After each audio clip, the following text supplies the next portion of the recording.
আমরা এই মুহূর্তে যে পরিবেশটাতে বসে আছি সেটি একটি শিক্ষা প্রতিষ্ঠানের আঙিনা এবং তারই বাৎসরিক ওয়াজ ও ইসালে সওয়াবের মাহফিল। গোটা ধর্মীয় জীবনটাই সম্পূর্ণ একটি বিশ্বাসের উপরে নির্ভরশীল। এই লক্ষ লক্ষ টাকা খরচ করা বিল্ডিং, আজকের লক্ষাধিক টাকা খরচ করা এই সমাবেশ পরিবেশ, আপনাদের মূল্যবান সময় ব্যয় করে কষ্ট মেহনতকে বরদাস্ত করে এই মজলিসে উপস্থিতি, সব কিছুর পিছনে রয়েছে একটি বিশ্বাস যে এই কাজগুলির পিছনে, এই কাজগুলির বিনিময়ে আমরা পেতে পারি সওয়াব, যার বিনিময়ে ইহলৌকিক শান্তি এবং পারলৌকিক মুক্তি পাওয়ার একটি আত্মবিশ্বাস আমাদেরকে উৎসাহিত করছে। তা না হলে টাকা খরচা করে, সময় ব্যয় করে, দৈহিক পরিশ্রম দিয়ে আমরা এই কাজগুলো করতে আসতাম না। মনে রাখা দরকার, কোরআন শরীফে মহান আল্লাহ আয়াতটাকে ব্যক্ত করেছেন, যালিকাল কিতাব লা রাইবা ফি। কোরআন ওই কিতাব যাতে কোনো সন্দেহ নেই। আর বলেই মহান আল্লাহ বললেন, হুদাল লিল মুত্তাকিন, যারা খোদা ভীরু হতে চায়, পরেশগার যারা হতে চায়, সংযমী যারা হতে চায়, তাদের জন্য কোরআন পথ প্রদর্শক। তারা কারা? আল্লাযীনা ইউমিনুনা বিল গায়ব, যারা অদৃশ্যের বিষয়গুলিকে বিশ্বাস করে, তারাই মুত্তাকি। সুবহানাল্লাহ। তার মানে মুত্তাকি হওয়ার জন্য মৌলিক শর্ত হলো অদৃশ্যের বিষয়গুলিকে বিশ্বাস করা। কোন ভাই যদি অদৃশ্যের বিষয়কে বিশ্বাস ছাড়াই নামাজ, কালাম, দাড়ি, টুপি, রোজা, হজ, যাকাত, জিকির, তাসবিহ এই জাতীয় ইবাদতগুলিকে সম্পন্ন করেন, তার মেহনতগুলো বেকারে পর্যবসিত হবে। কারণ তার মৌলিক শর্ত বিশ্বাসের ঘাটতি।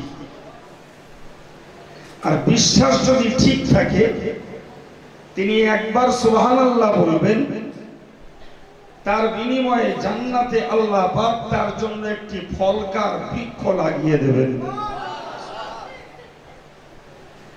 তাহলে দরকার এই অদৃশ্যের বিষয়গুলির প্রতি নিষ্কলুষ, স্বচ্ছ, দৃঢ় বিশ্বাস। কবরে আযাব হতে পারে, হাসরের কঠিন দিবসে আমাদেরকে দাঁড়াতে হবে, জাহান্নামের উপরে পুল রয়েছে, সেটাকে অতিক্রম করতে হবে, কঠিন ভয়ঙ্কর লেলিহান শিখাযুক্ত আগুন রয়েছে জাহান্নামে, এটাকে বিশ্বাস করতে হবে। হাসরের দিনে আল্লাহ পাকের রহমতের একটি ছায়া রয়েছে,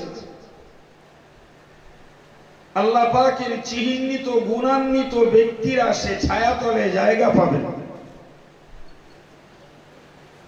আল্লাহর বিচারে সেদিন যারা সন্তুষ্টি লাভ করতে পারবেন, তারা আল্লাহ পাকের দয়ার জান্নাতে জায়গা পাবেন। এই জাতীয় যে বিষয়গুলি, একটিরও বাস্তবতা নেই। আচ্ছা বাবা, কোনটাই কি আমরা ঘটতে দেখেছি? কোন কবরের মুর্দা কি উঠে এসে আমাদেরকে সতর্ক করেছেন যে কবরে ভয়ঙ্কর আযাব রয়েছে? হাসরের দিন কি এখনো সংগঠিত হয়েছে? জাহান্নামের উপরের পুল আমরা কি কেউ সচক্ষে দর্শন করেছি? জাহান্নামের ভয়াবহতা এবং তার তর্জন গর্জনের অগ্নিকাণ্ড আজও পর্যন্ত কেউ অবলোকন করতে পেরেছি? করি। কিন্তু এই জাতীয় বিষয়গুলিকে যেমন ভয় পাই, তেমন জান্নাতের মতো আরামের জায়গাটার আমরা আশাবাদী। তাহলে এই ভয় আর আশা দুটিকে সামনে রেখেই আমাদের ধর্মজীবন। আমার কথা বোঝাতে পেরেছি? যদি অদৃশ্যের ওই ভয়ঙ্কর বিষয়গুলিকে বিশ্বাস না করতাম, তাহলে বিভিন্ন মৌসুমে গ্রীষ্মের কষ্ট, শীতের কষ্ট, বর্ষায় ভিজে পড়ে আমরা জমাতে নামাজ পড়তে ছুটতাম না। যদি অদৃশ্যের বিষয়গুলির ভয় এবং আশা আমাদের না থাকতো, আমরা হাল ভাঙা পরিশ্রমের অর্থ যাকাত আদায় করতাম না, আমরা ফিতরা কোরবানি দিতে আগ্রহী হতাম না, আমরা কয়েক লক্ষ টাকা খরচের বিনিময়ে হজের মতো একটি শ্রেষ্ঠ ইবাদতকে সম্পন্ন করতে যেতাম না। এই সবগুলোই আমাদের দ্বারাতে সম্পন্ন হচ্ছে কেবলমাত্র বিশ্বাসের ভিত্তিতে। ঠিক না বল ভাই? না আমরা জাহান্নামের ভয় বাস্তবে দেখেছি, না হাসরের ভয়াবহ কাণ্ড আমরা দেখতে পেয়েছি, না কবরের কোনো বাস্তবতা আমাদের কাছে কেউ স্বীকৃতি দিয়েছে। যা কিছু সবগুলো একটি আত্মবিশ্বাসের উপরে নির্ভরশীল। ফলে আমি আমার সম্মুখে বসা আর বাইরে থেকে কান লাগানো সকল শ্রোতা ভাতৃবৃন্দের কাছে নিবেদন রেখে বলবো যে এই বিশ্বাসটাই আরো দৃঢ়, স্বচ্ছ এবং মজবুত হওয়া দরকার। সেই বিশ্বাসের জায়গায় দাঁড়িয়ে আমি ছোট্ট একটি আলোচনা আপনাদের কাছে তুলে ধরি। কোরআন শরীফে মহান আল্লাহ বলেন, ইয়াউমা তাকুনুস সামাউ কাল মুহল,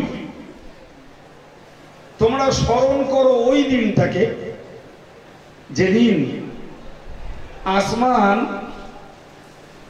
দ্বিগলিত তামার মতো গলবে। এই ঘোষণা কার? একটু জোরে বলুন। আল্লাহ। এ ঘোষণা আব্দুল কাইয়ুমের নয়, এ ঘোষণা ফুরফুরা পীর সাহেব হুজুরের নয়, এ ঘোষণা স্বয়ং মালিকের, যিনি আমার আপনার স্রষ্টা, সেই মালিকের ঘোষণা যে তোমরা ওই দিনটাকে স্মরণ করো যেদিন আসমান তামার মতো বিগলিত হবে। ভাই, যদি শিখাযুক্ত আগুনে তামা ঢালা হয়, নিশ্চিত তামা বিগলিত হতে বাধ্য। মহান আল্লাহ বললেন, ওই মাথার উপরে দাঁড়িয়ে থাকা আকাশটাও একদিন তামার মতো গলবে। কোরআন শরীফে মহান আল্লাহ জানিয়েছেন, খালাকা সাবআ সামাওয়াতি তিবাকা, মহান আল্লাহ স্তরে স্তরে 7টা আকাশ বানিয়েছেন। সুবহানাল্লাহ। কোথাও তার খুঁটি খাম্বা কিছুই লাগানো নেই। আচ্ছা বাবু, কোরআনে আল্লাহ বলেছেন, খালাকাস সামাওয়াতি বিগাইরি আমাদিন তারাউনা, আল্লাহ আসমানকে সৃষ্টি করেছেন বিনা স্তম্ভে, যা তোমরা সচক্ষে দেখতে পাচ্ছ। সুবহানাল্লাহ। এই অসাধারণ কৃতিত্ব, এটি একমাত্র মহান আল্লাহর শক্তির একটি বহিঃপ্রকাশ। কোন পিলিয়ার নেই, কোন স্তম্ভ নেই, খুঁটি খাম্বা কিছুই লাগানো নেই। 25 লক্ষ বর্গ কিলোমিটার আকাশ বিনা স্তম্ভে দাঁড়িয়ে রয়েছে। এই আকাশ কোনটা লোহার, কোনটা তামার, কোনটা দস্তা, কোনোটা চুম্বকে, কোনোটা সোনার, কোনোটা রূপোর, কোনোটা হীরা। 7টা আকাশ 7টা ধাতুতে তৈরি। সুবহানাল্লাহ। আমার আল্লাহ পাক কোরআন শরীফে বললেন যে ধাতব পদার্থের তৈরি হোক না কেন আকাশের, এমন একটা দিন আসবে যেদিন ওই 7 স্তরের আকাশটা তামার মতো বিগলিত হবে। ওয়াতাকুনুল জিবালু কালিহিনি, ওগো আমার বান্দা বান্দি তোমরা মনে রাখো, জমিনটাকে স্থির রাখা হয়েছে পাহাড় দ্বারা। কোরআন শরীফে মহান আল্লাহ জানিয়েছেন, আলাম নাজআলিল আরদা মিহাদা ওয়াল জিবালা আওতাদা। ওগো বিশ্বমানব তোমরা দেখো চোখে, আমি আল্লাহ কি জমিনটাকে বিছানার মতো করে বিছিয়ে দেইনি, এবং পাহাড়টাকে জমিনের উপরে পেরেক স্বরূপ কি সেঁটে দেইনি। জমিনের নিচে পানি, ঠিক না ভুল? যেখানে টিউব বসাই সেখানেই পানি পাই। মাটির স্তর কোথাও পাতলা, কোথাও পুরু, কোথাও 20 ফুটে পানি পাওয়া যায়, কোথাও আবার 1000 ফুট লাগে। কিন্তু এটা তো সত্য, যেখানেই জমিন ভেদ করি এর নিচে গোটা বিশ্বটাই পানি, তার উপরে ভাসমান এ পৃথিবী। সুবহানাল্লাহ।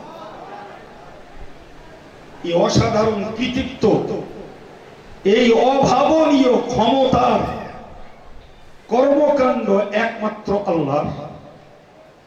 এখন আপনি বলুন, যদি একটি বিশাল আকার কিস্তি, জাহাজ, স্টিমার, একে যদি পানির উপরে চালানো হয়, সেটা তোলে, সেটা কাঁপে।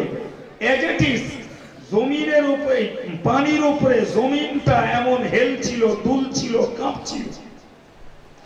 যদি আল্লাহ ওই অবস্থাতেই রেখে দিতেন, না পৃথিবীতে মানুষ চলাচল করতে পারত, না পৃথিবীতে মানুষ গাড়ি চাপতে পারত, না পৃথিবীতে মানুষ বিল্ডিং বালাখানা দাঁড় করাতে পারত, পৃথিবীতে মানুষের পক্ষে কোনো কিছুকেই স্ট্যান্ড করানো কখনোই সম্ভব হতো না। এই চলমান, টলায়মান, দোদুল্যমান এই পৃথিবীটাকে স্থির করার জন্য মহান আল্লাহ পাহাড়গুলোকে পেরেক স্বরূপ লাগিয়ে দিয়েছে। একটু চিল্লিয়ে বলেন ভাই, আল্লাহ পাকের এই কৃতিত্ব, এটি বান্দাকে শুনতে হবে, আল্লাহর গুণ গাইতে হবে। এ ক্ষমতা মানুষের কোনো দখলদারি নেই বাবু। সম্মানিত ভাইরা মনে রাখুন, এই বিশাল পৃথিবীটার স্থিরতার জন্য মহান আল্লাহ পাহাড়গুলোকে পেরেক স্বরূপ লাগিয়েছেন। আমার আল্লাহ বলছেন, ও আমার বান্দা বান্দি, সেই দিনটাকে তোমরা স্মরণ করো। ওয়াতাকুনুল জিবালু কালিহিনি, যেদিন ওই পাহাড়গুলো তুলোর মতো উঠতে থাকবে। যে আল্লাহ জমিনকে স্থির করার জন্য পাহাড়কে পেরেক স্বরূপ লাগিয়েছেন, সেই আল্লাহ একদিন ওই পাহাড়গুলোকে তুলোর মতো ওড়াবেন। আমার আজকের বক্তৃতার ভূমিকাতে আমি যে কথা বলেছি, সে ভূমিকার বিষয়বস্তু ছিল সংসার এবং ধর্ম সবটাই নির্ভর করছে, পরিচালিত হচ্ছে বিশ্বাসের ভিত্তিতে। বলেছিলাম, মনে আছে? আমার বক্তৃতার সঙ্গে সামঞ্জস্য রেখে এই দুটো আয়াতকে এবার বুঝুন। যদি বিশ্বাসের ভিত্তিতে সংসার চলে, বিশ্বাসের ভিত্তিতে যদি ধর্ম চলে, বিশ্বাসের ভিত্তিতে চলে সমাজ ব্যবস্থা, বিশ্বাসের ভিত্তিতে চলে বৈবাহিক ব্যবস্থা, বিশ্বাসের ভিত্তিতে চলছে ব্যবসায়ী লেনদেন, বিশ্বাসের ভিত্তিতে চলছে পড়াশুনো, বিশ্বাসের ভিত্তিতেই চলছে গোটা বিশ্বময় একটা রাজনৈতিক বাতাবরণ। সব কিছুর পিছনে কাজ করছে বিশ্বাস। সেই বিশ্বাস করে কেউ ঠকছে, সেই বিশ্বাস করে কেউ বা লাভবান হচ্ছে। ঠিক না ভুল? কথা বলেন। এখন এবার বিবেকের সঙ্গে কথা বলুন। যে বিশ্বাস যদি হয় সংসার এবং ধর্মের মৌলিক ভিত্তি, তাহলে আল্লাহ পাক যে কথা বলেছেন যে আসমান বিগলিত তামার মতো গলবে আর পাহাড়গুলো ধ্বনিত তুলোর মতো উড়বে, এটাকে বিশ্বাস করব না করব না?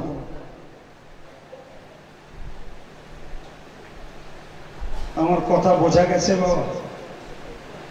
বিশ্বাস করব না করব না? বিশ্বাস যদি হয় তারা আর একটু এগোবে।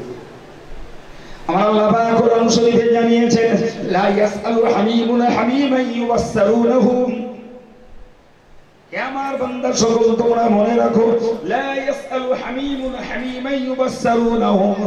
আমার বান্দা বান্দি, যেদিন আকাশ বিগলিত হবে, পাহাড় যেদিন ধ্বনিত তুলোর মতো উড়বে, ওই দিন তো সকল মানুষকে হাসরের মহাময়দানে আসামি হয়ে দাঁড়াতে হবে। সেখানটায় নবীরাও দাঁড়াবেন, সেখানটায় পীর সাহেব দাঁড়াবেন, সেখানটায় পীরজাদা দাঁড়াবেন, সেখানটায় মৌলানা মুফতি হাফেজ সাহেব খালি সাহেবরা দাঁড়াবেন, সেখানটায় হাজি সাহেবরা দাঁড়াবেন।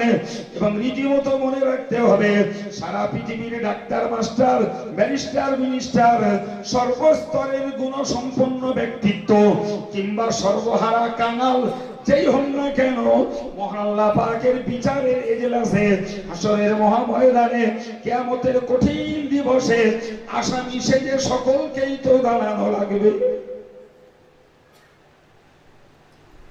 জি ভাই, যে ময়দানটাতে হযরত নবী আদম আল্লাহর ভয়ে ভীতু, নবী নূহ আল্লাহর ভয়ে ভীতু, নবী ইব্রাহিম আল্লাহর ভয়ে ভীতু, নবী মুসা আল্লাহর ভয়ে ভীতু, নবী ঈসা আল্লাহর ভয়ে ভীতু, এই জাতীয় সম্মানিত জলিলুল কদর উলুল আযম পয়গম্বররা যেদিন ভয়ে ভীতু হবে, এর ঊর্ধ্বে কাউকে যদি ভাবতে পারা যায়, সেটি সাইয়্যিদুল মুরসালিন রাহমাতুল লিল আলামিন শফিউল মুজনিবিন জনাবে মুহাম্মদুর রাসূলুল্লাহ সাল্লাল্লাহু আলাইহি ওয়াসাল্লাম সেদিন কেবলমাত্র নির্ভীকতার সঙ্গে আল্লাহর কাছে কেঁদে আল্লাহ পাকের কাছে সুপারিশ করতে সাহস করবেন। বাকি সারা পৃথিবীর হাজার হাজার কোটি মানুষ সেদিন আসামি বেশে মাথাটাকে অবনত করে দাঁড়াবে, চোখ তুলে তাকানোর মতো সাহস কারো হবে না, কেউ নয়। কোথায় পীর সাহেব, কোথায় মুফতি, কোথায় হাফেজ সাহেব, আর কোথায় কারি সাহেব, সব একাকার হয়ে যাবে আল্লাহর ভয়ে। আমার আল্লাহ পাক কোরআন শরীফে স্পষ্ট করে জানিয়ে দিলেন, ওই দিন দেখতে পাওয়া যাবে একজন বন্ধু আর একজন বন্ধুকে দেখতে পাবে, একজন আপনজন আর একজন আপনজনকে দেখতে পাবে। ধরে নেওয়া যাক, পিতা পুত্রকে দেখবে, পুত্র তার পিতাকে দেখবে, মা তার বেটা বেটিকে দেখবে, বেটা বেটি মাকে দেখবে, ওস্তাদ তার শাগির্দকে দেখবে, শাগির্দ তার ওস্তাদকে দেখতে পাবে, পীর সাহেব তার মুরিদকে দেখতে পাবে, মুরিদ তার পীর সাহেবকে দেখতে পাবে। এক কথায় পৃথিবীতে যাদের সঙ্গে পরিচিতির সম্পর্ক, সবাই সবাইকে দর্শন করবে হয়তো, কিন্তু কোরআন এক কথায় বলে দিয়েছে, লা ইয়াসআলু হামিমুন হামিমান ইউবাসসিরুনাহুম। একে অপরকে যদিও দেখতে পাবে, কিন্তু কেউ কাউকে এতটুকু কথা জিজ্ঞাসাবাদ করবে না। শাগির্দ ওস্তাদকে বলবে না, হুজুর আপনার খবর কি? ওস্তাদ শাগির্দকে খোঁজ নেবে না, হে বাবা তোমার পরিস্থিতি কি? পীর সাহেব মুরিদকে একবার জিজ্ঞাসা করবে না, ওগো বাবা তোমার নাজাত হয়েছে কিনা? মুরিদ পীর সাহেবকে একবার বলবে না, হুজুর আপনারই আজকের অবস্থাটা কি পর্যায়ের? কেউ কাউকে এতটুকু জিজ্ঞাসাবাদ করবে না, অথচ একে অপরের যথেষ্ট তারা দেখা দেখি করবে। ঘোষণাটা কার? সেই আপনার। যে বিশ্বাসের ভিত্তিতে ধর্ম করছি, সেই বিশ্বাসের জায়গায় দাঁড়িয়ে তাহলে এটাকেও বিশ্বাসের আর একটা অংশ হিসাবে গণ্য করতে হবে। যে বিশ্বাসে করছি আকাশ বিগলিত হবে, যে বিশ্বাসের অঙ্গ পাহাড় তুলোর মতো উড়বে, সেই বিশ্বাসের অঙ্গ কোন আপন আপনজন কাউকে এতটুকু খোঁজ খবর, এতটুকু অনুসন্ধান, জিজ্ঞাসাবাদটুকু করবে না। প্রিয় ভাই, আমি আব্দুল কাইয়ুম যতই গলাবাজারি করি, ও ভয়ের ভীতু আসামি আমিও একজন, আমি অন্য কেউ নই। মহান আল্লাহ এই চিত্র কোরআন শরীফে তুলে ধরেছে মানুষের বিশ্বাসটাকে মজবুত করার জন্য, মানসিকতা তৈরি করার জন্য,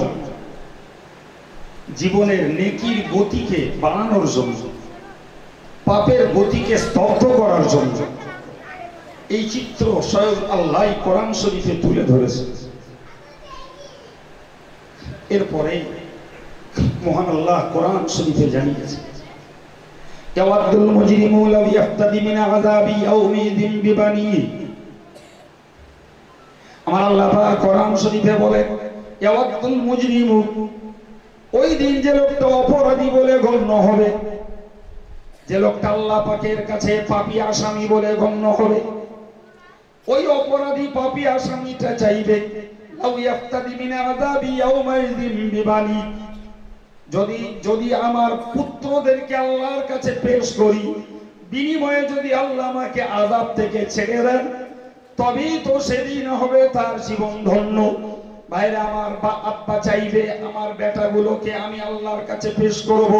আল্লাহ পাক যখন পাপিষ্ঠকে শাস্তির ঘোষণা দেবেন, ওই পাপিষ্ঠ হতভাগ্য কপাল পোড়া মানুষটা আল্লাহ পাকের কাছে নিবেদন করবে, আল্লাহ তুমি আজকের আমাকে পাপ থেকে ছাড়, আজকে আমাকে আযাব থেকে ছাড় দাও, বিনিময়ে আমার বেটা বেটি রয়েছে এদেরকে তুমি আযাবে গ্রেফতার করো। কারণ আমার জীবনে আমি যে পাপ করছি, এই বেটা বেটিদের সুখের জন্য, এদের স্বাচ্ছন্দ্যতার জন্য, এদের শান্তির জীবনের জন্য, এদের ডেভেলপমেন্টের জন্য আমার জীবনে নামাজ কাজা হয়েছে, রোজা কাজা হয়েছে, নেকির কাজে ঘাটতি হয়েছে, আমি পাপের কাজে জড়িয়ে পড়েছি এদেরই পরিষেবা দিতে। সুতরাং আজকে এই ঘোষিত আযাব আমার জন্য নয়, আমার বাচ্চাগুলোকে পেশ করছি, ওদেরকে আযাব দেয়া হোক আর আমাকে রিলিজ করা হোক। আশ্চর্য ব্যাপার, কোরআন শরীফে আল্লাহ এই কথা তুলে দিয়েছে। ইয়াওয়াদুল মুজরিমু, অপরাধীরা চাইবে, লাউ ইয়াফতাদি, যদি আল্লাহ বিনিময় গ্রহণ করেন, মিন আযাবিন, শাস্তি থেকে, বিবানি, তার এই আওলাদদেরকে। আল্লাহ কিচ্ছু বলবেন না। অপরাধীর নাম্বার 1 এটাই ডিমান্ড, সে প্লেস করবে আল্লাহর সকাশে আমার বাচ্চাগুলোকে আযাবে গ্রেফতার করো, আমাকে ছাড়ো। ভাইরা আমার, পরক্ষণে আবার ওই অপরাধী বান্দা বলবে, অসাহিবাতিহি, ও আল্লাহ আমি জীবনে স্ত্রীকে ভালোবেসেছি, স্ত্রীকে আমি জীবন দিয়ে প্রেম করেছি, স্ত্রীর সুখ স্বাচ্ছন্দ্যতা, স্ত্রীর ভালোবাসা, স্ত্রীকে পূর্ণ পরিষেবা দিতে যে, তাকে বিলাসিনী বানাতে যে আমার অর্থ, আমার শ্রম সবকিছুকে ঢেলে দিয়েছি। আজকের দিবসে আমার জন্য যখন আযাবের ঘোষণা হয়েছে, আমি তোমার কাছে মিনতি করছি, তোমার কাছে দাবি করছি, তুমি আমার স্ত্রীকে আযাবের জন্য পাকড়াও করো, আযাবের জন্য তাকে নথিভুক্ত করো, তার নামটাকে নির্বাচন করো। আল্লাহ, স্ত্রীর বিনিময়ে তুমি আমাকে আযাব থেকে মুক্তি দাও। আমার আল্লাহ কোনো জবাব দেন। নাম্বার 3 পেশ করবে ওই অপরাধী। আল্লাহ পাকের কোরআন বলেছে, ওয়া আখিহি, আমার বান্দা বান্দি মনে রাখো, কিয়ামতের দিবসে অপরাধী আসামিটা পেশ করবে আমি আল্লাহর কাছে তার সহোদর ভাইদেরকে হয়তোবা ধরে নিন না কেন, বড় ভাই পেশ করবে ছোট ভাইদেরকে। আল্লাহ, আমি বয়সে বড় ছিলাম, ছোট ভাইদের পরিষেবা দিতে যে আমার জীবনে ধর্ম করা হয়নি, আমার জীবনে নেকির কাজে মেহনত দেওয়া হয়নি, নেকির কাজে আমার সময় অর্থকে আমি উৎসর্গ করতে পারিনি। আজকের তুমি আযাব থেকে আমাকে নিষ্কৃতি দান করো, আমার ভাইকে তুমি আযাবে গ্রেফতার করো। ভাই, তিনজনই আপনজন, বেটা বেটি, স্ত্রী, ভাই বোন, সবাই আপন। তো আপনার যদি আযাব থেকে রিলিজ পাওয়ার জন্য ভাই বোন আর বেটা বেটিকে যদি শাস্তির বিনিময়ে দিয়ে আপনি যদি রিলিজ পেতে চান, তাহলে অপোজিশন, বিপরীত দিকে আপনার বেটা চাইবে, আল্লাহ আমার আব্বা আমাকে যথেষ্ট স্নেহ করত, যথেষ্ট ভালোবাসতো, আল্লাহ আমি আযাবে গ্রেফতার হব, এটা আমার আব্বা কখনো বরদাস্ত করবেন না, আমাকে আযাব থেকে ছাড় দিয়ে আমার আব্বাকে গ্রেফতার করব।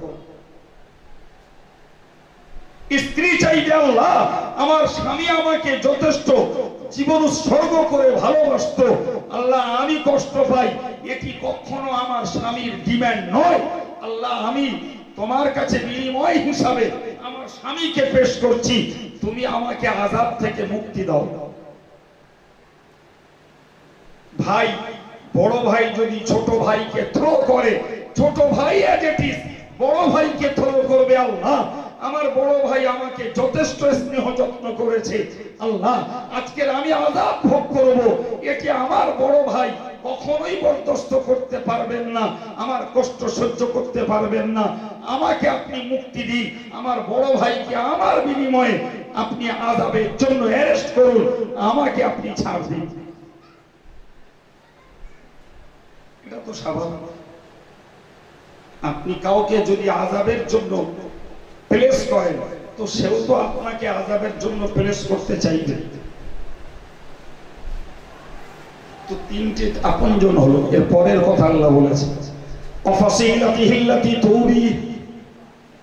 মহান আল্লাহ ভাগাবার বলেন, আমার বান্দা বান্দি তোমরা মনে রাখো, অফাসিলাতিহিল্লাতি তুবি, শুধু শুধু নিজের বেটা নয়, নিজের স্ত্রী নয়, নিজের ভাই নয়, 4 নম্বরে দেখা যাবে ওই অপরাধী লোকটা, আসামি লোকটা আল্লাহর কাছে পেশ করতে চাইবে, অফাসিলাতিহিল্লাতি তুবি, তার ওই সমস্ত গোষ্ঠীর মানুষ, আত্মীয় স্বজন, কমিউনিটির মানুষ যারা তাকে প্রশ্রয় দিয়েছিল, ধরে নিন না কেন দাদা পোতাকে যথেষ্ট প্রশ্রয় দিয়েছে, নানাজি যথেষ্ট প্রশ্রয় দিয়েছে, দাদিমা নানিমা এরা যথেষ্ট স্নেহ যত্ন করে নাতি পোতাকে মানুষ করেছে, প্রতিপালন করেছে।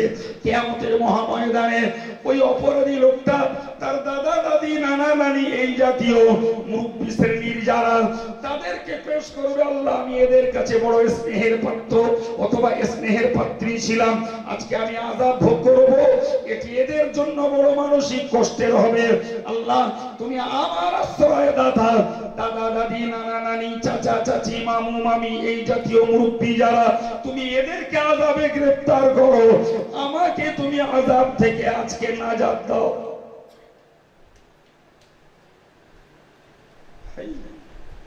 এই চিত্র আব্দুল কাইয়ুমের রচনা নয়, এ তো আল্লাহর কোরআনের বর্ণনা। আপনি কোরআন খুলুন, নিজেই দেখবেন, বাংলা, ইংরেজি, আরবি, উর্দু যা খুলবেন কোরআনের তাই দেখতে পাবেন। 4টে শ্রেণী গেল, বেটা বেটি, স্ত্রী, ভাই বোন। 4র্থ নম্বর নিজের পরিবারের ওই সমস্ত আত্মীয় স্বজন যারা তাকে প্রশ্রয় দিয়েছে।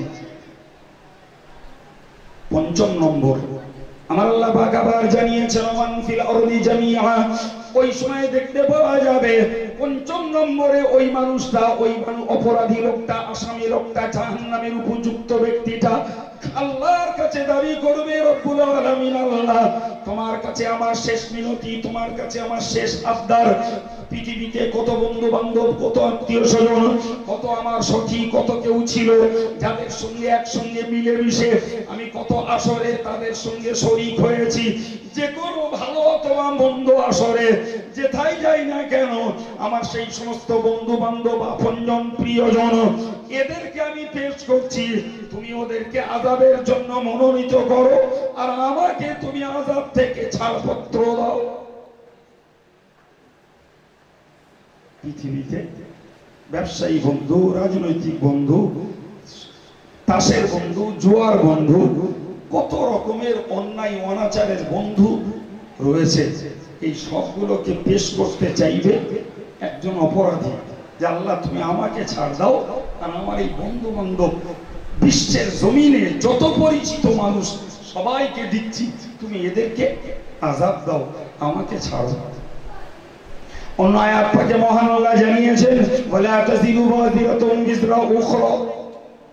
হে আমার বান্দা বান্দি, তোমরা এটাকেও মনে রাখো, বাপের অপরাধের দায় ছেলের উপরে বর্তাবে না, ছেলের অপরাধের দায় আব্বার উপরে বর্তাবে না, মায়ের অপরাধের দায় মেয়ের উপরে বর্তাবে না, মেয়ের অপরাধের দায় মায়ের উপরে বর্তাবে না। ঠিক ততই বছর মনে রাখা দরকার, স্বাভাবিকভাবে মনে রাখা দরকার, নেতার অপরাধের দায় অনুগামীর উপরে বর্তাবে না, অনুগামীর অপরাধের দায় নেতার উপরে বর্তাবে না, হুজুরের অপরাধের দায় ছাগরেদের উপরে বর্তাবে না, মুরিদের অপরাধের দায় পীর সাহেবের উপরে বর্তাবে না। যে যেমনটি করবে তার খেসারত তো তাকে গুনাহ লাগবে। তবে হ্যাঁ, এই কথাটা আবার ভুলে গেলে হবে না, আমার ডিরেকশনে আপনি যদি ভুল পথ গ্রহণ করেন, আপনার প্রাপ্য আপনার হবে। আমার ভুল ডিরেকশনের জন্য আমাকে তো দ্বিগুণ পাপের অধিকারী হতে হবে। দ্যাট মিন্স আমি করলে আমার পাপ, আর অন্যকে আদেশ করেছি তার পাপটাও আমার নেওয়া লাগে। বাপ যদি তার বেটাকে মানুষ করে গড়ে না তোলে, যতদিন বাচ্চা আনঅ্যাডাল্ট আন্ডারটেকিং, সে যখন নাবালেগ এবং আব্বার অধীনস্থ, ততদিনে তাকে তৈরি না করে দিলে এর দায় আব্বার উপরে বর্তাবে। কিন্তু ছেলে মেয়ে যখন অ্যাডাল্ট, তারা যদি তৈরি না হয়, তখন থেকে দায় তাদের উপরে বর্তাবে। কথা বুঝে আসছে? জি, মানে কি দাঁড়ালো, যে একজনের বোঝা অপরজনের ঘাড়ে পড়বে না। ফলে কোন অপরাধী যদি চায় তার শাস্তির বিনিময়ে বেটা বেটি, স্ত্রী, ভাই বোন, বন্ধু বান্ধব এবং পরিবারের মুরব্বী শ্রেণীর মানুষদেরকে আযাবের জন্য পেশ করবে, এই 5 প্রকারের দাবির পর আল্লাহ কোরআন শরীফে ব্যক্ত করেছেন, কাল্লা, কখনোই না, কখনোই। হে অপরাধী, সতর্ক, সাবধান হয়ে যাও। তুমি ব্যক্তি জীবনে আসামি, সামাজিক জীবনে আসামি, ধর্মীয় জীবনে অপরাধী, শরীয়তের শত্রু, দ্বীনের শত্রু, নামাজের শত্রু, ইসলামী জীবনের শত্রু, মাদ্রাসার দুশমন। তুমি নিশ্চিত মনে রাখো, তুমি কাউকে ঠকাচ্ছ না, তুমি নিজেকেই আল্লাহর কাছে শাস্তির আসামি তৈরি করছো, কেউ নয়। আল্লাহ বললেন, সুম্মা ইউনজি, এই 5 প্রকারের মানুষকে আল্লাহর কাছে সেদিন পেশ করে ওই অপরাধীটা নাজাত পেতে চাইবে, 5টার জবাবে আল্লাহ একটা শব্দ বলবেন, কাল্লা, কখনোই না। তোমার পাপের জন্য বিবিকে পাকড়াও করা হবে না, তোমার পাপের জন্য বেটাকে শাস্তি দেওয়া হবে না, তোমার পাপের জন্য ভাইকে শাস্তি দেওয়া হবে না, তোমার পাপের জন্য তোমার মুরব্বী যারা তাদেরকে শাস্তি দেওয়া হবে না, তোমার পাপের জন্য তোমার জাগতিক বন্ধু বান্ধবদের শাস্তি দেওয়া হবে না। সুতরাং সকল প্রকারের আপিল সেদিন সব বেকারে পর্যবসিত হবে, কোন আপিল চলবে। আমার বক্তব্য, যে বিশ্বাসের ভিত্তিতে আমাদের ধর্ম জীবন, সেই বিশ্বাসের অ্যাঙ্গেলে দাঁড়িয়ে আমাদেরকে বিশ্বাস করতে হবে কোরআনের এই ধারা বিবরণী, কোরআনের এই ভাষ্য, কোরআনের এই চিত্র, যে সত্যকারের যদি আল্লাহর বিচারে অপরাধী হিসাবে গণ্য হই, তাহলে আমার জন্য ওই দুরবস্থা সেদিন অপেক্ষা করছে। আল্লাহ বলেছেন, শোনো, ইন্নাহা লাযাতাল লিশশাওয়া, জাহান্নামের ওই আগুন লেলিহান যার শিখা, এবং নাযাতাল লিশশাওয়া, জাহান্নামের আগুনের উত্তাপে মানুষের গায়ের চামড়া, হাতের চামড়া, মাথার চামড়া সব উঠে যাবে। আমার আল্লাহ পাক বলেছেন তাদউ মান আদবারা ওয়া তাওয়াল্লা। ও আমার বান্দা বান্দি এটাকেও বিশ্বাস করো, হাসরের মহাময়দানে কিয়ামতের কঠিন দিবসে তাদউ মান আদবারা ওয়া তাওয়াল্লা, ওই জাহান্নামের লেলিহান আগুন সেদিন ডাকবে মান আদবারা ওয়া তাওয়াল্লা, যারা আল্লাহর দিন থেকে পিছিয়ে ছিল, আল্লাহর দিন থেকে যারা পিঠ ফিরিয়ে চলে গেছিল, এই শ্রেণীর মানুষদেরকে জাহান্নাম তার জাতীয় ভাষায় ডাকবে, ওরে আল্লাহর হতভাগা বান্দা, ওরে আল্লাহর দিন ধর্মের বিরোধী, হে আল্লাহর হুকুমের অবাধ্য বিরুদ্ধচারী, হে আল্লাহর হুকুমের প্রতি পিঠ দেখানেওয়ালা, তুমি কোথায় যাও? চলে এসো, তোমার জন্য আল্লাহ আমাকে বানিয়েছেন, আমি অপেক্ষা করছি তোমাকে আলিঙ্গন করব, আমি অপেক্ষা করছি আমার গর্বে তোমার জায়গা দেব, আমি অপেক্ষা করছি আমার স্বাদ তোমাকে চাকাবো। বলুন নাউজুবিল্লাহ, জোরে বলুন নাউজুবিল্লাহ। কোরআনের বক্তব্য তাদউ মান আদবারা ওয়া তাওয়াল্লা। জি, আর কাকে ডাকবে? আল্লাহর কোরআন বলছে, আমি বলি নাই। ওয়াজামা ফাআওয়া, আল্লাহ পাক বলেছেন ওয়াজামা ফাআওয়া, ওই জাহান্নাম ডাকবে যারা পৃথিবীতে অর্থ সঞ্চয় করেছে, সোনা দানাকে কুক্ষিগত করেছে এবং ফাআওয়া সেগুলোকে আগলে রেখেছে, আটকে রেখেছে, সেগুলোকে সুরক্ষা করে রেখেছে। কিসের থেকে? দান করা থেকে। যারা মসজিদে দান দেয়া থেকে, নিজের সম্পদকে আগলে রেখেছে, মাদ্রাসায় দান দেওয়া থেকে নিজের সম্পদকে আগলে রেখেছে এবং আত্মদুস্থ অসহায় এতিম অনাথের পরিষেবা দেওয়া থেকে নিজের সম্পদকে কুক্ষিগত করে রেখেছে, মহান আল্লাহ বললেন জাহান্নাম সেদিন ওই শ্রেণীর লোকদেরকেও ডাকবে। তোমরা না তারাই পৃথিবীতে অর্থ কামাই করে আগলে রেখেছিলে, তোমরা সম্পদ সঞ্চয় করে সেগুলোকে তোমরা আগলে রেখেছিলে, তোমরা সোনার উপকে সঞ্চয় করে সেগুলোকে কুক্ষিগত করে রেখেছিলে, তোমাদের জন্যই আমাকে আল্লাহ বানিয়েছেন, এসো আমার গর্ভে তোমাদের ঠাঁই। বলুন কোরআন, কোরআন এই দৃঢ় বক্তব্য। ওয়াজামা ফাআওয়া, কোরআন বলছে নাম্বার 1, কোরআন ডাকবে, জাহান্নাম ডাকবে যারা আল্লাহর দিন ধর্ম থেকে মুখ ফিরিয়েছে, দিন ধর্ম থেকে যারা পিঠ ফিরিয়ে নিয়েছে, এদেরকেও ডাকবে। যারা অর্থ সোনার উপর সঞ্চয় করেছে, সেগুলোকে আগলে রেখেছে, আল্লাহর রাহে খরচ করেনি, মহান আল্লাহ পাক স্পষ্ট করে জানিয়ে দিয়েছেন যে ওদেরকে জাহান্নাম ডাকবে। ভাই, এ কথার সঙ্গে এ কথার সম্পর্ক, আমি এ পর্যন্ত 3টে পাঠ, 3 প্রকারের কথা বলেছি কোরআন থেকেই। নাম্বার 1 বলেছি একটা বিশ্বাস, সেটা কি? আকাশ বিগলিত হবে, পাহাড় ধ্বনিত তুলোর মতো উড়বে, একজন অপরজনকে দেখবে, কেউ কাউকে সন্ধান আর খোঁজ খবরটাও নেবেন, একটা পাঠ। আর একটা পাঠে বলেছি অপরাধী আসামি, সে তার বেটা, সে তার স্ত্রী, সে তার ভাই, সে তার দাদা দাদি নানা নানি এবং সে তার পরিচিত পার্থিব বন্ধু বান্ধব সবাইকে পেশ করে ওই জাহান্নাম থেকে নাজাত পেতে চাই।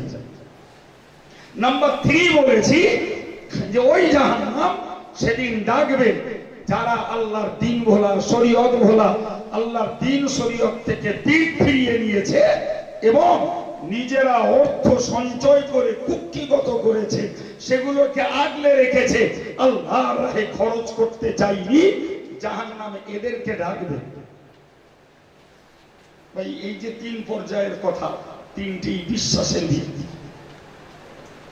এরপরে আল্লাহ বললেন, শোনো, ইন্নাল ইনসানা খুলিকা হালুয়া, মহান আল্লাহ পাক জানিয়েছেন মানুষকে সৃষ্টি করা হয়েছে কৃপণ করে। আবার আল্লাহ বললেন ইন্নাল ইনসানা খুলিকা হালুয়া, মানুষকে সৃষ্টি করা হয়েছে সংকীর্ণ মন দিয়ে। ইন্নাল ইনসানা খুলিকা হালুয়া, মানুষকে সৃষ্টি করা হয়েছে ভীতি বিহ্বল অন্তর দিয়ে। মুফাসসিররা বলেছেন হালুয়া কোরআনের এই শব্দটি তিন প্রকারের অর্থ। একটি মানে হলো সংকীর্ণ, আরেকটি মানে হলো কৃপণ, আরেকটি মানে হলো যেটাকে শেষ ইন্নাল ইনসানা খুলিকা হালুয়া। তৃতীয় অর্থটি হলো মানুষ ভীতু বিহ্বল। তাহলে হালুয়ার একটা মানে কৃপণ, একটা মানে সংকীর্ণ, একটা মানে হলো ভীত বিহ্বল। ওইখানেই বলেছে ইন্নাল ইনসানা খুলিকা হালুয়া, মানুষ সংকীর্ণ, মানুষ ভীত বিহ্বল এবং মানুষ হলো কৃপণ। এবার একটু কোরআনের এই শব্দটাকে আমাদের লাইফে আমরা প্রয়োগ করি। আমি আমার জীবনে ওটাকে প্রয়োগ করি, আপনি আপনার জীবনে ওটাকে অ্যাপ্লাই করুন। আমি আমার মাইকের আওয়াজ শোনা সকল শ্রোতাবৃন্দের কাছে নিবেদন, প্রত্যেকেই নিজের জন্য ওই শব্দটাকে আমি খাটিয়ে দেখি শব্দটা আমার জন্য যথার্থ কিনা। নাম্বার ওয়ান, ভাই মানুষ সংকীর্ণ মনা কিনা। আমি আমারটা ভাবব, আপনি আপনারটা ভাবুন। মানুষের মৌলিক নীতি হলো সংকীর্ণতা। এরপরে মানুষ শিক্ষার আলোকে, ধর্মের আলোকে, আল্লাহর ভয়ে, পরকালের ভয়ে, জান্নাতের আশায় উদারতা লাভ করতে পারে। সুবহানাল্লাহ। কিন্তু মৌলিক সৃষ্টি হলো মানুষের সংকীর্ণতা, ছোট মন যারে বলে। নাম্বার টু, মানুষ মৌলিকভাবে কৃপণ। মৌলিকভাবে মানুষ দাতা নয়, উদার নয়। মানুষের মৌলিকত্বটাই হলো কৃপণতা। এরপরে এজ ইট ইজ কোরআনের বাণী শুনে, জাহান্নামের বাণী শুনে, জান্নাতের আশার আলো শুনে মানুষ কৃপণতাকে দূরে ঠেলে দিয়ে রক্ত ঝরানো, রক্ত পড়ানো, শোকানো, ঘাম ঝরানো, লাখো লাখো টাকা মানুষ জাতির স্বার্থে, দিনের স্বার্থে, শিক্ষার স্বার্থে, মুসলিম কমিউনিটির স্বার্থে দিকে কোনো অংশে কম করে না। সুবহানাল্লাহ। তিন নম্বর, মানুষ ভীত বিহ্বল। ভয় আমাদের সঙ্গে অতপ্রত বিজড়িত সর্বক্ষণ। রাস্তায় বার হলে দুর্ঘটনার ভয়, ঘরে থাকি বাইরে থাকি রোগ ব্যাধির ভয়, অর্থ থাকলে অর্থ চোর যাওয়ার ভয়, ভাই প্রাকৃতিক দুর্যোগ আর বিপর্যয়ের ভয়, সরকারের আইনের চাপাচোপের ভয়, সরকারের অত্যাচারের ভয়, নানামুখী ভয় সর্বদা মানুষের ভিতরে বিরাজ করে। আছে না নেই? নিজের অথবা পরিবারের। আল্লাহ পাক কি দুরন্ত সত্য কথা এই আয়াত পাকের ভিতর দিয়ে মানুষকে শুনিয়ে দিয়েছেন যে মানুষ মৌলিকভাবে সংকীর্ণ, মানুষ মৌলিকভাবে কৃপণ, মানুষ মৌলিকভাবে ভীতু।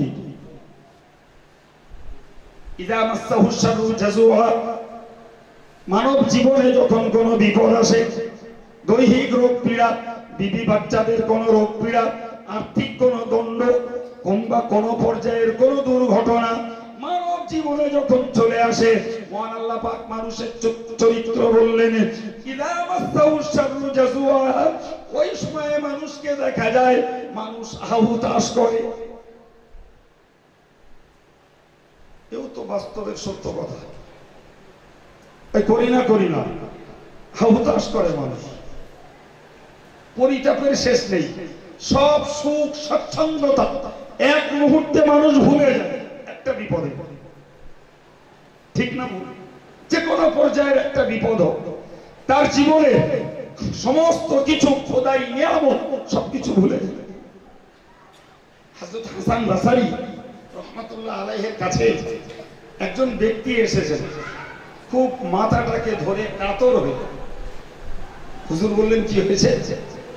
বলে হুজুর খুব মাথার যন্ত্রণা হচ্ছে, খুব মাথার যন্ত্রণা হচ্ছে। এই নিয়ে লোকটা এত চঞ্চল হয়ে উঠেছে, এত হাহুতাশ করছে যা কল্পনার বাইরে। হযরত হাসান বসরি রাহিমাহুল্লাহ লোকটাকে বললেন, আচ্ছা ভাই, তোমার আজকের মাথার যন্ত্রণা হচ্ছে, তুমি হাহুতাশ করছো, পরিতাপ করছো, কাকুতি মিনতি করছো, তো এই দীর্ঘকাল আল্লাহ তোমাকে কোনো যন্ত্রণা, কোনো ব্যথা, কোনো দরদ ছাড়াই দীর্ঘকাল তোমার জীবন কাটাতে দিলেন। ওই কোনোদিন তো আমার কাছে এসে বলনি আলহামদুলিল্লাহ, আল্লাহ আমাকে খুব ভালো রেখেছেন, আল্লাহ শুকর, আল্লাহ তার নিয়ামত দিয়ে আমাকে পূর্ণ করেছেন। ওই এই জাতীয় শুকরিয়া তো আমার কাছে কোনোদিন আদায় করনি ভাই। আজকের মাথার যন্ত্রণা হলো, হাউতাস করতে রইলে, কিন্তু আল্লাহ সুস্থ রেখেছিল, তার শুকরিয়া তো আদায় করনি। কথাটা বাস্তব, সত্য না মিথ্যা? জোরে বলেন। আমাদের অবস্থাও তাই, আমাদের অবস্থাও তাই। খাওয়া পড়া, ব্যবসা বাণিজ্য, গাড়ি বাড়ি, বিবি বাল বাচ্চা সকলকে নিয়ে যদি সুখে স্বাচ্ছন্দ্যে তৃপ্তিতে জীবন কাটে, বাস্তবে কি আমরা অত্যন্ত প্রফুল্ল, অত্যন্ত আনন্দিত। এক মুহূর্ত যদি পরিবারের কারো যদি আল্লাহ কখনো ব্যাধি দেন, তো এক মুহূর্তের ভিতরে সেটাকে নিয়ে চঞ্চল হয়ে উঠি, সেটাকে নিয়ে হাউতাস করি। এক মুহূর্তের ভিতরে ওইটাকে অনেকের সঙ্গে শেয়ার করে বসি। কি গো, এ বন্ধু বান্ধব, ও কুটুম্ব, আত্মীয়, অমুক ডাক্তার বাবু, কি অমুক আমার কোন প্রিয় বিশ্বাসের ভাই, যার তার কাছে বলি, দেখো ভাই ছেলেটার এই হয়েছে, কি করা যায়? আল্লাহ বললেন মানুষের স্বাভাবিক স্বভাব হলো এটাই, মানুষ যখন কোনো ক্ষতিতে পড়ে, মানুষের যখন কোনো বিপদ আপদ হয়ে পড়ে, মানুষ তখন হাউতাস করে, মানুষ তখন আফসোস করে, পরিতাপে ফেটে পড়ে। এটা মানবীয় সাধারণ স্বভাব। কিন্তু ইসলামের ফর্মুলা হলো, আল্লাহর বান্দা বান্দি, আল্লাহ পাকের বক্তব্য হলো, বান্দা যদি তুমি আমার নিয়ামত ভোগ করতে পারো, আমার শুকরিয়া আদায় করো। যদি কখনো আমি আল্লাহ আমার নিয়ামত তোমাকে বঞ্চিত করি, তুমি সবর এখতিয়ার করো, ধৈর্যটা ধরো। তুমি বিপদে পড়লে ইন্না লিল্লাহ পড়ো, আর সুখে থাকলে আলহামদুলিল্লাহ পড়ো। গোটা মুসলিম কমিউনিটিটাকে যদি মূল্যায়ন করা যায়, বিপদে পড়লে ইন্না লিল্লাহ বলা মানুষের অভ্যাস খুব কম, আর সুখে আছি এর জন্য আলহামদুলিল্লাহ অভ্যাসগত বলার মানুষও কম। ঠিক না বলবো? অথচ বাস্তবটাকে মিলিয়ে দেখুন, বিপদের তুলনায় মানুষকে আল্লাহ সুখ বেশি দিয়েছেন। ঠিক কিনা বললাম? আপনি যে কোনো পরিবারকে খোঁজ করুন, যে ইল্লা মাশাআল্লাহ এক্সেপশনাল কখনো কোনো পরিবার হয়তো একটা দীর্ঘমেয়াদী সময় কোনো বিপদ আপদে ভুগতে পারে, কিন্তু মৌলিক হিসাব যদি করা হয় 100% সত্য স্বীকার করতে হবে, আল্লাহ দেওয়া বিপদের তুলনায় বান্দা বান্দির জন্য আল্লাহর দেওয়া নিয়ামতটাই বেশি। ঠিক কিনা বলুন? একদম ঠিক, একদম ঠিক। আপনি ভাবুন, আপনার আমার যে বয়স এখন, এই বয়স পর্যন্ত কটা বিপদে পড়েছি। জি, এই বয়স পর্যন্ত ধরে নেওয়া যাক আব্বা ইন্তেকাল করেছেন, মা ইন্তেকাল করেছেন, হয়তোবা নিজের কিংবা পরিবারের কারোর কোনো কঠিন ব্যাধি হয়েছে, হয়তোবা কারোর টাকা পয়সা চোটচাট গেছে। এরকম গুনলে দেখা যাবে জি ভয়ঙ্কর বিপদ টোটাল লাইফে 2, 4, 5, 7টা ভোগ করেছি। অথচ বয়সটা 40 আপ, 50 আপ, 60 আপ, 40, 45, 50, 55, 60 বছর ধরে জীবন কাটাচ্ছি। এই টোটাল লাইফে আল্লাহ 2, 4টে বড় সড়ো বিপদ দিয়েছেন, বাকিটা তো সব আল্লাহ সুখে কাটাতে দিয়েছেন। বলুন বলুন, ওই আল্লাহর এই দেওয়া নিয়ামতের সুখের জীবনের জন্য আল্লাহ শুকরিয়া আদায় কতটা করেছিলাম। আর আজকে যে আল্লাহ একটা বিপদ দিলে ঘাড় মুড়িয়ে মুচড়িয়ে পড়লাম, হাউতাস করলাম, আফসোস করলাম, জি আল্লাহ না শুকরি করে হয়তো বলেও ফেললাম, না জীবনে সুখ হলো না।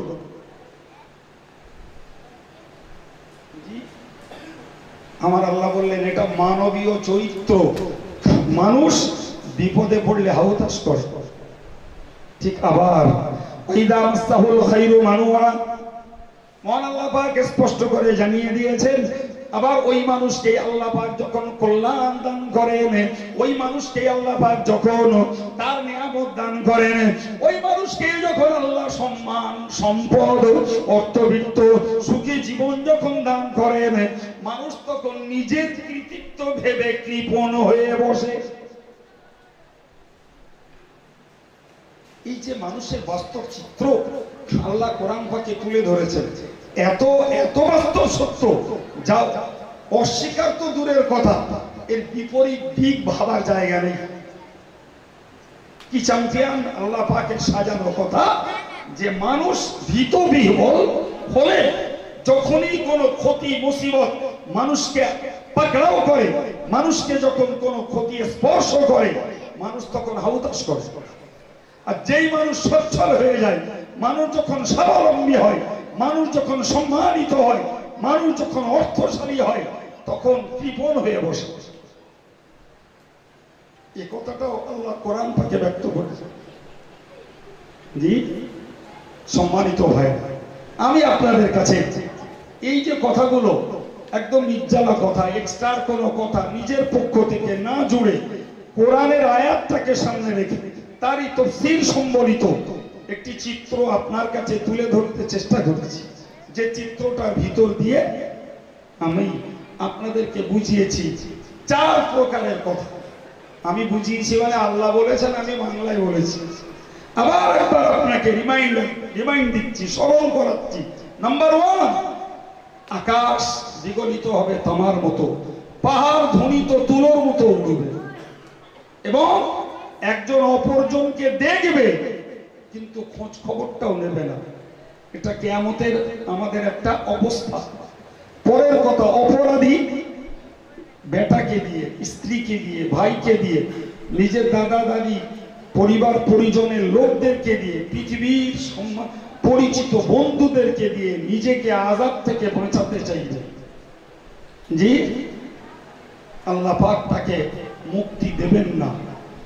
এরপরে আল্লাহ পাক বলেছেন 3 নম্বরে বলেছেন জাহান্নাম ডাকবে সেদিন যারা আল্লাহর দ্বীন থেকে মুখ ফিরিয়েছে, আল্লাহর ধর্মের প্রতি পিঠ দেখিয়েছে, এদেরকে যেমন ডাকবে।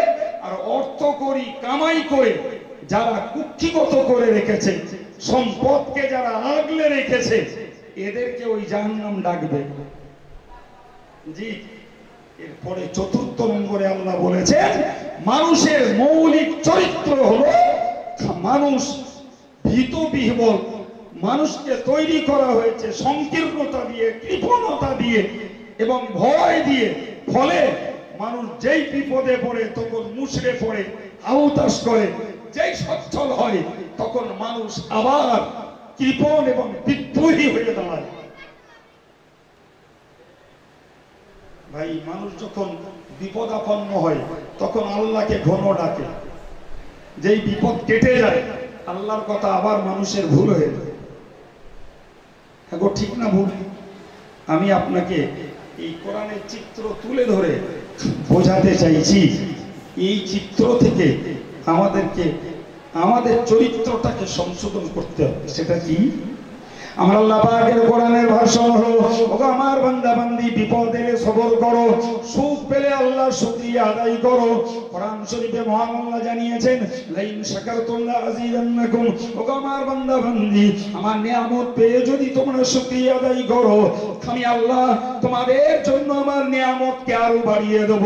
একটু চিল্লিয়ে বলুন সুবহানাল্লাহ। ওয়ালাইন কাফারতুম ইন্না আযাবি লাশাদীদ। আর যদি তোমরা আমার নিয়ামতকে অস্বীকার করো, নিশ্চিত বিশ্বাস রাখো আমার আযাবটা অত্যন্ত শক্ত আযাব। সুতরাং দুনিয়ার মানুষের নৈতিকতা এটাই হওয়া উচিত, নিয়ামত যখন সবই আল্লাহর, তাহলে এর শুকরিয়া আদায় করলে পরে আল্লাহ পাক আমার জন্য তার সম্পদ আরো বাড়িয়ে দেবেন।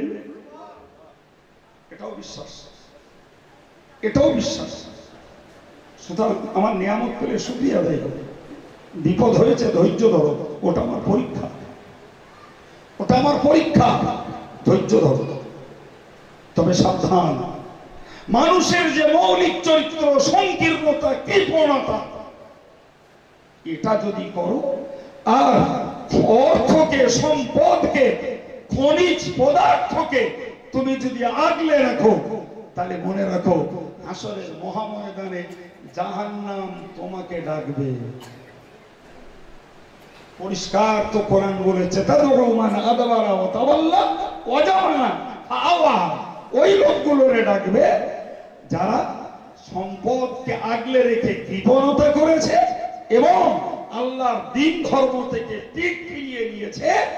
জাহান্নাম ওই ব্যক্তিদেরকে সেদিন ডাকবে। আল্লাহ লাখ শুকরিয়া আদায় করে বলি, আল্লাহ লাখ শুকরিয়া, শুকরিয়ার শেষ নেই। বিশ্বাস করুন ভাই, আমি একটা বাস্তব অভিজ্ঞতার কথা বলি। অল ইন্ডিয়া সুন্নতুল জামাতের বৃহত্তম প্রতিষ্ঠান জামিয়া রহমানিয়া যখন প্রথম তৈরি করতে যায়, তখন চিন্তায় ব্রেনটা জাম হয়েছে। গভীর চিন্তা, কোথায় পাবো টাকা, কে দেবে এই বিল্ডিং এর পারপাস জমি, কে দেবে এর খরচ, কোথায় পাবো ছেলেদের জন্য কেতাব কেনার পয়সা, কোথায় খাওয়াবো ছেলেগুলোকে। একটা বিরাট গভীর চিন্তা। সবেমাত্র স্টার্টিং পয়েন্ট, এক্ষুনি 40টা ছেলের খাওয়ার ব্যবস্থা। এই সঙ্গে এই সেই বছরই ওই ছেলেগুলোর জন্য কেতাব কিনতে হবে 80,000 টাকা। জি, এরকম একটা চিন্তা নিয়ে কিছু লোকদেরকে ডাকলাম। আশ্চর্য ব্যাপার, একজন ব্যক্তি বললেন 80,000 টাকার কেতাব আমি একলাই দিয়ে দেবো। 40টা লোক রেডি হয়ে গেলেন, যতদিন বিল্ডিং না হয় ততদিন ওই ছেলেগুলোর আমরা খেতে দেবো। সুবহানাল্লাহ বলা যাবে? 3টে ক্লাস খুললাম, দরকার একটা পিরিয়ডকে লিজার দিতে 4 জন শিক্ষক। জি, তো 4 জন শিক্ষকের সেই সময়ের কথা বলছি, মাস গেলে বেতন দিতে হবে 13,000 টাকা। 13,000 টাকা কেতাব কেনার পয়সা হলো, ছেলেদের খাবারের একটা জায়গা তৈরি হলো। জি, কিন্তু মাস গেলেই তো 13,000 টাকা বেতন গুনতে হবে। পাবো কোথায়, কোথায় পাবো? তো আলহামদুলিল্লাহ সেইখানে বসে কালেকশন করলাম। তো এক জায়গায় বসে কালেকশন করে মোটামুটি 4 মাসের বেতন হয়ে গেল। কিছু বোঝাতে পারছি আমি? কি বোঝাচ্ছি বলুন দিন? আমি বোঝাচ্ছি জামিয়ার এখন বাৎসরিক খরচ 1 কোটি টাকা। যা বিল্ডিং দাঁড়িয়ে আছে 1 কোটি 10 লক্ষ টাকার মতো, রানিং খরচ 1 কোটি টাকা। এর উপরে এবারে আবার 50 লক্ষ টাকার একটা বিল্ডিং এর এস্টিমেট নিয়ে ছাদ পর্যন্ত তোলা হয়েছে। আল্লাহ বাঁচালে ইসলামে সবার আগে ছাদ হয়ে যাবে। যাই হোক, আমি যেটা বোঝাতে চাইছি সেটা হলো এটাই। আচ্ছা ভাই, এই অল ইন্ডিয়া সুন্নতুল জামাত এই যে প্রতিষ্ঠানগুলো তৈরি করে দেশের মানুষের কাছে ভিক্ষা করে প্রতিষ্ঠানগুলোকে পরিচালনা করছে, দাসপাড়ার একটা নয়, দাসপাড়ায় বলি, সন্তোষপুরে বলি, জামিয়া বলি, হাড়োয়া বলি, ভবানীপুর বলি, খাদিজা বলি, বইকারা বলি, জীবনতলা বলি, দক্ষিণ বরণী বলি, গোড়াইতলা বলি, জি, এরকম যতগুলো প্রতিষ্ঠান, তো প্রত্যেকটা প্রতিষ্ঠানের মিনিমাম খরচ রয়েছে 15 থেকে 20 লাখ টাকা। আর ঊর্ধ্ব খরচ গুটি কত প্রতিষ্ঠান 1 কোটি 90 লক্ষ, 80 লক্ষ, 70 লক্ষ একটা প্রতিষ্ঠানের বাৎসরিক খরচ। আপনি বলুন এই যে বিপুল পরিমাণ পয়সা, 1 বছরে কয়েক কোটি টাকা যে মানুষগুলো দান করছে, আল্লাহ শুকরিয়া আদায় করে আলহামদুলিল্লাহ বলতে হয়।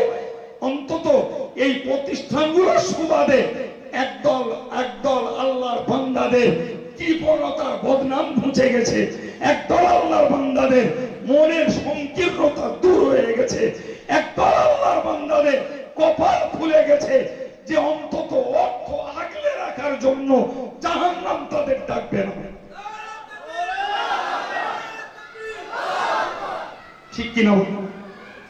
তুমি তো কোরআন থেকে বলছি না, আমার খালির কথা বলছি। কোরআন যখন বলেছে সংকীর্ণতা, কৃপণতা এটা মানুষের মৌলিক নীতি, এবং যারা অর্থকে আগলে রাখে জাহান্নাম তাদেরকে কিয়ামতে ডেকে তার গর্ভস্থ করবে। ভাই, আজকের এই প্রতিষ্ঠানগুলোর সুবাদে আল্লাহ লাখো শুকরিয়া, যে মানুষগুলো সংকীর্ণতা ছেড়ে উদার হস্তে দান করেছে, যে মানুষগুলো কৃপণতাকে ভুলে যে দাতার খাতায় নাম উঠিয়েছে, আলহামদুলিল্লাহ, নিশ্চিত জাহান্নাম তাদেরকে কিয়ামতের দিনে অর্থ আগলে রাখার দায়ে ডাকবে না। কারণ তারা তো অর্থ আগলে রাখেনি, তারা অর্থের দরদ ছেড়ে দিন বাঁচানোর জন্য অকাতরে পয়সা ঢেলেছে। তারই বাস্তব নিদর্শন এই লক্ষ লক্ষ টাকার বিল্ডিং, আর বছর গেলে 20-25 লক্ষ টাকা করে খরচ। সব তো উদার প্রকৃতি, অকৃপণ আল্লাহ দাতা বান্দাদের দান, যাদেরকে জাহান্নাম কিয়ামতের দিনে ডাকবে না, বরং সেদিন ওই দান হাদিস শরীফে এসেছে জাহান্নাম থেকে বাঁচানোর জন্য ঢাল হয়ে দাঁড়াবে। সুবহানাল্লাহ, একটু জোরে বলেন। জি ভাই, আমার বক্তব্য আমি আপনাকে বোঝাতে চাইছি। জি, দান দিয়েছেন, সম্পদ হয়েছে, দান আরো দেওয়া লাগবে। তবে মনে রাখতে হবে, এ দান দাসপাড়া মাদ্রাসা কমিটির নিজস্ব চাহিদা নয়, এ দান আব্দুল কাইয়ুমের চাহিদা নয়, এ দান দেওয়ার চাহিদা খোদ আল্লাহ। ঠিক কিনা বলেন? জি, এই বিষয়কে মাথায় আমরা রাখি বলেই অকাতরে মসজিদ, মাদ্রাসা, ঈদগাহ এবং সেই সাথে সাথে আত্মতুষ্ট অসহায়ের সেবা, কন্যাদায় গ্রস্তকে অর্থ দিয়ে কন্যাদায় থেকে উদ্ধার করা, নানাভাবে আল্লাহ আমাদেরকে দাতার তালিকায় নাম উঠাবার তৌফিক দিয়েছেন। আল্লাহ কবুল করুন, সকলেই বলুন আমিন। এবং হাসরের ময়দানে এই কৃপণতার দায় জাহান্নামের দাঁত থেকে হেফাজত করেন, বরং দানগুলোকে ঢাল বানিয়ে জাহান্নাম থেকে নাজাত দিয়ে যে আল্লাহ রহমতের ছায়াতলে আল্লাহ কঠিন তাপের সময় আশ্রয় নসিব করেন। বলুন আমিন সুম্মা আমিন। প্রাণ খুলে একটু দরুদ শরীফ আল্লাহুম্মা।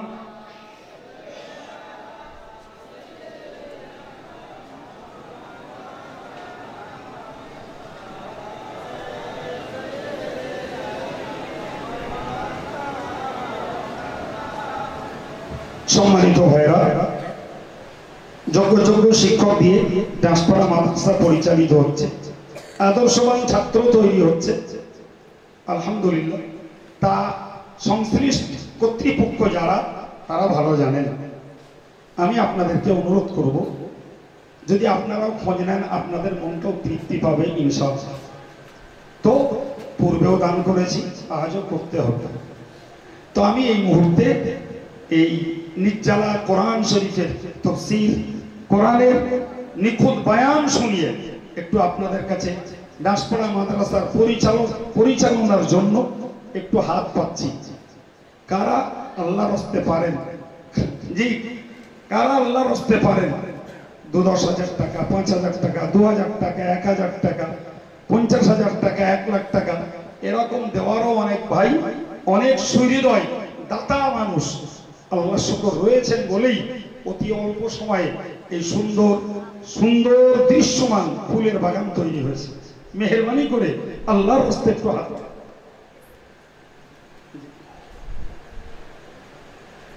হাজি সাহেব আলহামদুলিল্লাহ আজকের এই দানের পর্বকে সূচনা করেছেন নগদ 500 টাকা দিয়ে। আল্লাহ দানকে কবুল করেন এবং ত্যাগ, সময়ের ত্যাগ, খিদমত আমিন। আসুন,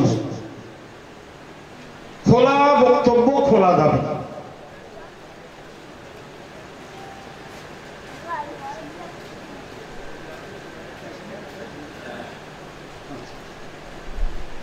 উনি প্রতিশ্রুতি দিয়ে সেটা শোধ করে দিয়েছে।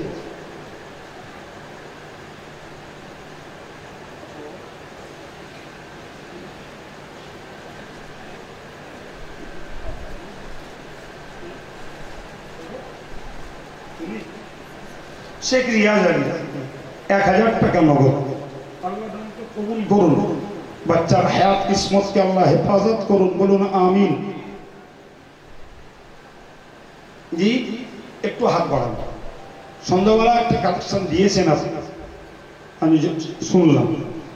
তো এরপরেও যদি কোনো ভাই থাকেন আব্দুল কাইয়ুমের কাছে দেওয়ার বা এই কোরআনের বক্তব্যের মর্যাদা রক্ষার জন্য একটু, এরপরে হুজুর কেবলা আসলে হয়তো কোনো মহব্বতের মানুষ তার হাতেও দিতে পারে। যে কোনো মূল্যে প্রতিষ্ঠানকে আমাদের বাঁচিয়ে রাখতে হবে, এই নিয়ে আমাদের সকলের থাকা দরকার।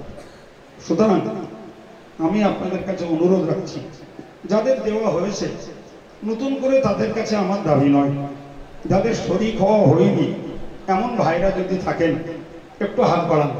বিশেষ করে দাবি করব, কারা পারেন একটু ওয়াদা রাখবেন, আল্লাহ ব্যবসা বাণিজ্যে বরকত দিয়ে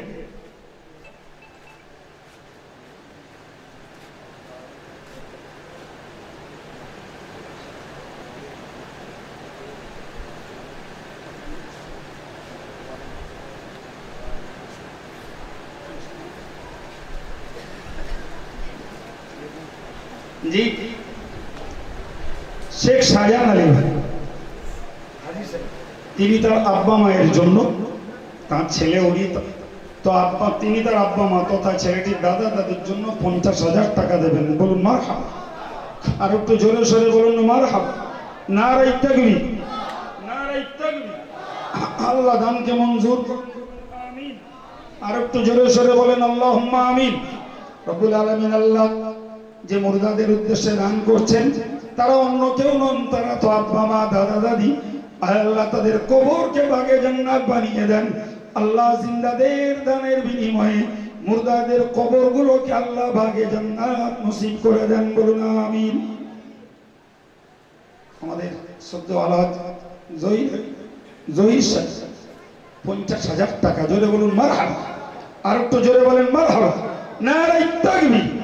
দাতাগণ, দাতাগণ, আল্লাহ দানকে মঞ্জুর করুন। দানের বিনিময়ে আল্লাহ দ্বীনের পথে কায়েম থাকার তৌফিক নসিব করুন। সকলের ব্যবসা বাণিজ্যে আল্লাহ বরকত কায়েম রাখুন। আল্লাহ ব্যবসা সংক্রান্ত যাবতীয় বিপদ আপদ থেকে আল্লাহ হেফাজত করুন।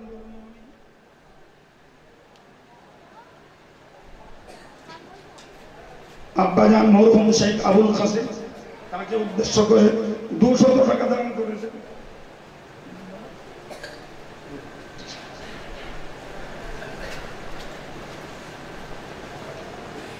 বলেন ভাই, যদি নগদ দান দেওয়ার মতো আর না থাকে সন্ধ্যাবেলা দিয়েই ফেলেন, আলহামদুলিল্লাহ। অনেক ভাই রয়েছে যারা 20,000, 10,000, 5,000, 2,000, 1,000 প্রতিশ্রুতি দিয়ে থাকেন, যে সময় সুযোগে আদায় করে থাকেন। আল্লাহর রাস্তায় একটু হাত তুলুন, একটু নিয়ত করুন, একটু নিয়ত করুন আল্লাহর দয়া। আমি 2,000 টাকা একজন ভাই আমার পাশে কে পারে একটু বলে। 50,000, 1,00,000 টাকা যে সমস্ত ভাইরা দেন সেটা সম্পূর্ণ আল্লাহর দয়া এবং তাদের নিজেদের মানসিকতা। আমি একটু দাবি রাখছি ছোট করে, একটু ছোট করে বলুন না। 10,000 টাকা 2-1 জন দেবেন, একটু হাত ওঠান। 10,000 টাকা বলে 10,000 টাকা একটু হাত ওঠান। নগদ থাকলে আল্লাহ শুকর, না থাকলে পরে দেবেন।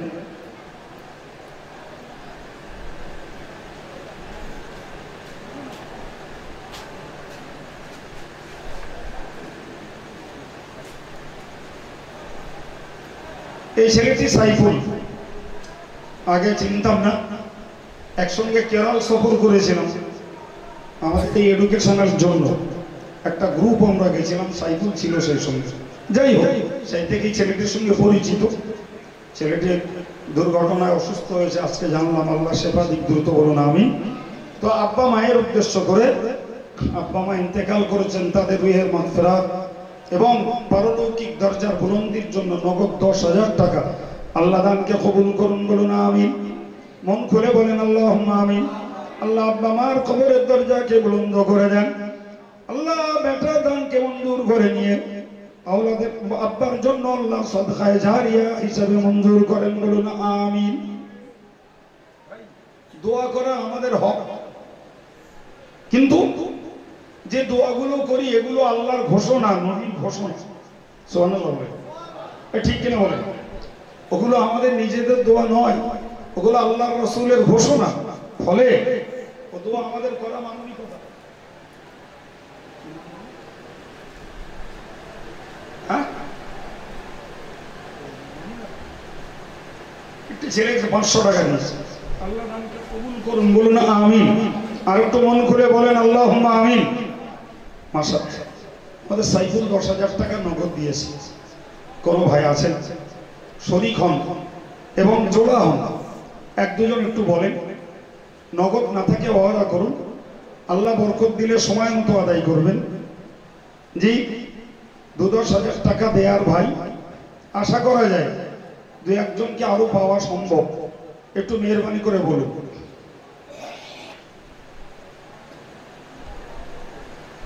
কেউ নেই বাবু? একটু বলে 10টা করে 1000 টাকা আপনি 2 মাস পরে, 6 মাস পরে, 4 মাস পরে দেবেন। কে আছে? কোরআনের এই নির্জালা বাণী, এর মর্যাদা রক্ষা করে আল্লাহর কাছে জাযা পাওয়ার আশায় একটু এগিয়ে আসুন। কে পারেন মেহরবানি করে?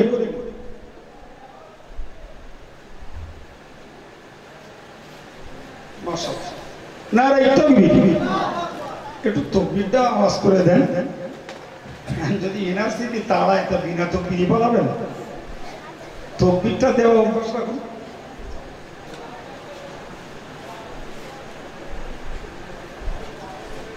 জি, নাম প্রকাশে অনিচ্ছুক জনৈক ব্যক্তি জোরে বলুন জিন্দাবাদ। আর একটু জোরে সরে বলুন জিন্দাবাদ। 2,000 টাকা, 50,000 টাকা জোরে বলুন মারহাবা। 50,000 টাকা জোরে বলুন মারহাবা। নারে তাকবীর।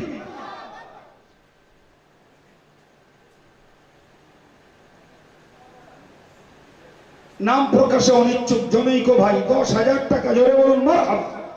আর একটু জোরে সরে বলেন আল্লাহুম্মা আমিন। নারে তাকবীর। ভাই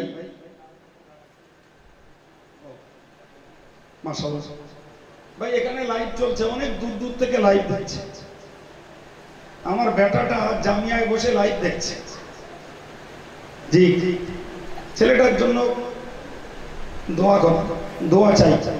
ছেলেটা অসুস্থ, হাফেজ হয়েছে, কারি হয়েছে, মাওলানা হয়েছে, মুফতি হয়েছে, এবার হাদিসের উপরে অনার্স করছে। তার 2টো সাথী আজ আমার সঙ্গে এসেছে, যারা মুফতি হওয়ার পরে হাদিসের উপরে অনার্স করছে।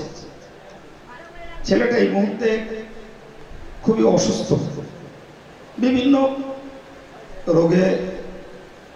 আল্লাহ দেওয়া জিনিস, আল্লাহ সুস্থ করার মালিক। তো লাইভ দেখছিল, দোয়া আপনাদের কাছে দোয়া চেয়ে 2,000 টাকা দেবে বলে ওয়াদা করেছে।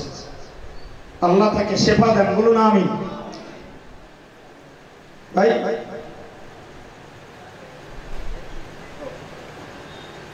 ভাই পরবর্তী প্রজন্ম দেশ ও জাতির জন্য নিবেদিত।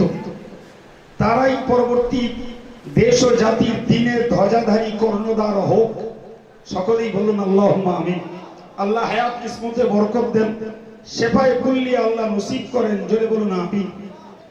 আমি আব্বা হিসাবে নিশ্চিত দোয়া করি, কিন্তু একটি ভালো মজলিসে অনেক তলাবা রয়েছে, হাজী সাহেব রয়েছেন, অনেক দিনদার ভাইরা রয়েছেন। দোয়া করেন, কার দোয়া মঞ্জুর হবে আল্লাহ ভালো জানেন। সে দোয়ার ওসিলায় হয়তো আল্লাহ পাক তাকে শেফায়ে কুল্লিয়া দান করবেন, এই আশা রেখে সকলেই বলি আল্লাহুম্মা আমিন। বল কি ভাই?